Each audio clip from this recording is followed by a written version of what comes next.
Siapkan ekspektasi, emosi, serta euforia karena liga terbaik dunia sudah di depan mata. Beberapa klub sudah menyatakan siap tempur, terutama para calon juara dari tim Big Six. Genderang perang sengitnya persaingan Liga Inggris akan mulai ditabuh pada Sabtu dini hari 6 Agustus 2022 waktu Indonesia. Melihat jadwal yang akan dihadapi para kontestan Big Six tersebut menarik untuk dibahas satu persatu, terutama potensi-potensi kejutan yang mungkin akan terjadi jika melihat jadwal. Karena biasanya banyak kejutan-kejutan yang menimpa Big Six pada partai-partai awal sebagaimana musim lalu. Memiliki kans juara bertahan, Manchester City dalam mempertahankan mahkotanya musim ini akan sulit ditebak.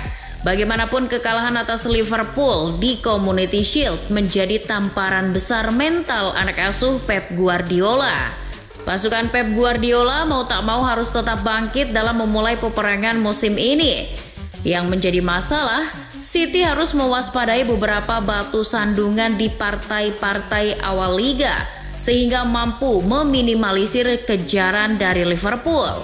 Kalau berkaca musim lalu di partai pembuka, City dikejutkan dengan tumbang 1-0 oleh Spurs. Dan bukan tidak mungkin hal seperti itu akan kembali terulang.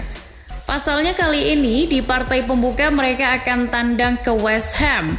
Klub asuhan Moyes ini kalau main di kandang sendiri seringkali memakan korban, terutama tim Big Six. Musim lalu saja West Ham sempat akan menggagalkan City meraih juara di partai-partai terakhir. Namun, dengan melihat partai setelah West Ham, jalan The Citizens diprediksi akan mulus. Karena hanya bertemu klub macam Bournemouth, Newcastle, Crystal Palace maupun Nottingham Forest. Disitulah mesin gol baru mereka, Haaland, akan diuji seberapa ketika melawan tim-tim kecil. Kemudian ke Arsenal, klub London Utara yang satu ini sedang dalam tren yang mengesankan selama tur pramusimnya. Beberapa pemain barunya macam Gabriel Jesus maupun Zinchenko sudah sangat nyetel dalam sistem Arteta. Tak heran mereka tak terkalahkan selama pramusim ini. Skuad Arteta total mengukir 25 gol dalam 6 laga pramusimnya. Mereka akan mengawali musim 2022-2023 di partai pembuka melawan Crystal Palace pada Sabtu dini hari 6 Agustus 2022 di Selhurst Park. Meskipun kini Arsenal ngeri-ngeri sedap, tapi tetap harus hati-hati. Apalagi berkaca seperti musim lalu saat Arsenal sudah sangat optimis, tetapi akhirnya terjungkal juga. The Gunners musim lalu terjungkal di partai pembuka ketika tandang melawan klub promosi Brentford. Bahkan mereka musim lalu punya cerita menyedihkan ketika tak bisa menang di 3 partai awal dan sempat menjadi juru kunci klasemen. Hal itu tentu menjadi PR Arteta musim ini. Melihat jadwal, kini lawan mereka di partai-partai awal cenderung bisa diatasi kalau berdasarkan performanya di pramusim. Meriam London di 5 laga awalnya hanya akan berhadapan dengan Crystal Palace, Leicester, Bournemouth, Fulham, dan Aston Villa. Baru setelah itu mereka di September dan Oktober akan memulai jadwal yang berat lawan MU, Spurs, Liverpool, maupun City. Melihat The Lily Whites musim ini dengan ditambah beberapa rekrutannya yang melimpah, tak ada lagi alasan bagi Conte untuk tidak sukses musim ini. Akan tetapi Conte juga harus berkaca pada performa Spurs musim lalu di partai-partai awal selalu inkonsisten.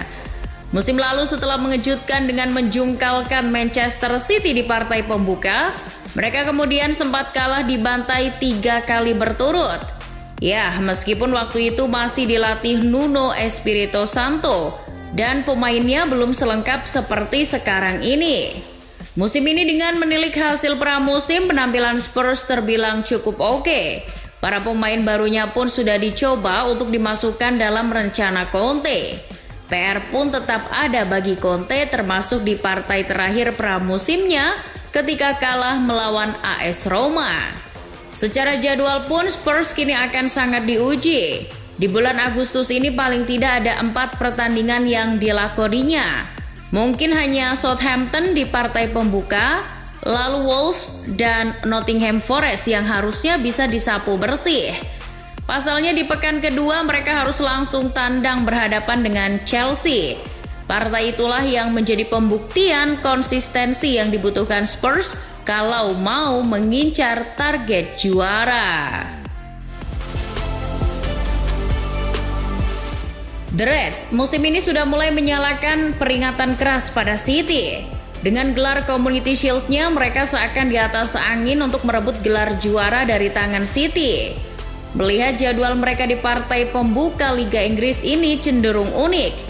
Sebab ini merupakan musim keempat beruntun The Reds akan berhadapan dengan tim promosi di laga pembuka Liga Inggris dan semuanya dilewati dengan mudah. Kali ini klub yang dihadapinya adalah Fulham racikan pelatih Marco Silva. Paling tidak Liverpool di bulan Agustus ini harus berburu poin sebanyak mungkin lawan tim macam Palace maupun Bournemouth. Karena jadwal di September-Oktober akan semakin padat. Karena ada laga Liga Champions plus di Liga ketiban lawan yang berat. Hal itu jelas bertambah sulit karena Liverpool harus lebih dulu bentrok dengan Manchester United di Old Trafford pada pekan ketiga.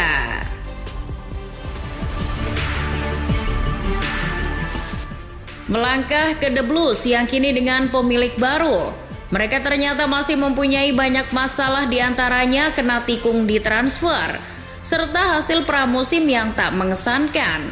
Kehadiran pemain baru seperti Sterling dan Koulibaly dirasa belum cukup bagi Tuchel untuk timnya bersaing di Liga nanti. Sikap pesimis Tuchel ini haruslah disudahi. Chelsea harus seperti musim lalu yang tancap gas di awal apapun kondisinya. Mereka dikenal konsisten di partai-partai awal. Akan tetapi dengan melihat kondisinya sekarang ditambah jadwal yang akan dihadapi mereka awal musim ini, rasa-rasanya masih meragukan. Partai pembuka melawan Everton dan partai melawan Leeds, Leicester maupun Southampton di bulan Agustus ini harusnya di atas kertas bisa ditangani The Blues. Namun di partai kedua melawan Spurs akan menjadi berat. Apabila lolos dari partai itu, bukan tidak mungkin mental Chelsea akan bangkit lagi dan semakin seram. Selanjutnya ada tim yang katanya mau tsunami trofi dengan pelatih barunya, Erik ten Hag. Melihat performa di pramusim, MU terlihat meyakinkan meskipun dengan skuad yang sebagian besar muka lama. Dengan racikan Ten Hag yang segar dan beberapa penambahan pemain baru yang nyetel, membuat tsunami trofi harusnya tak hanya isapan jempol.